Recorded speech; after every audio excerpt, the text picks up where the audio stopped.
نحمده ونصلي ونسلم على رسوله الكريم اما بعد فاعوذ باللہ من الشیطان الرجیم بسم اللہ الرحمن الرحیم۔ ایک نئی ویڈیو کے ساتھ آپ کی خدمت میں حاضر ہیں جس میں ہمارا موضوع سخن ہوگا قبر انور سے آواز۔ ویڈیو شروع کرنے سے پہلے ہماری آپ سے درخواست ہے کہ ہمارے چینل کو ضرور سبسکرائب کر لیں اور بیل کے آئیکن پر بھی ضرور پریس کر لیں۔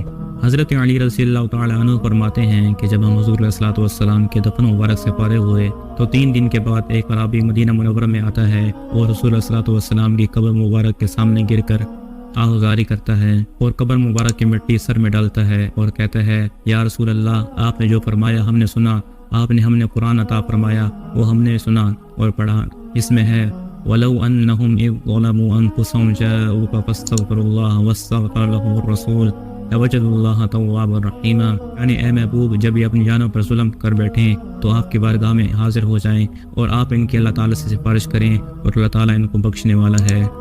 وہ عربی کہنے لگا بس یا رسول اللہ، میں اپنی جان پر ظلم کر بیٹھا ہوں اور آپ کی بارگاہ میں آ گیا ہوں، آپ میری سفارش فرمائیں اور میرے گناہ معاف فرمائیں۔ قبر انور سے آواز آتی ہے جا اے عربی، اللہ تعالیٰ نے تجھے بخش دیا ہے۔ علماء فرماتے ہیں کہ اس سے یہ بات ثابت ہوتی ہے کہ حضور صلی اللہ علیہ وسلم منبع جود و صفا ہیں۔ اگر آپ کو ہماری ویڈیو پسند آئی تو ہمارے چینل کو ضرور سبسکرائب کر لیں اور ویڈیو کو بھی ضرور لائک کر دیں اور ایک کمنٹ بھی ضرور کر دیجیے گا۔ ملتے ہیں اگلی ویڈیو میں، تب تک کے لیے اللہ حافظ۔